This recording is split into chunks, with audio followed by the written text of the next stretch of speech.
அதுவாடா தம்பிகளா, சும்மா காத்து வாங்கிட்டு போலான்னு வந்தேன். ஆமாடா தம்பிகளா, நீங்க ஸ்கூல் போகலையா?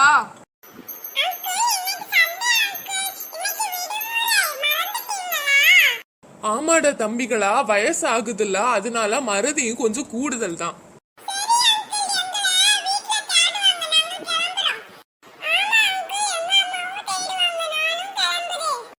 சரிடா தம்பிகளா, பார்த்து போங்க என்ன.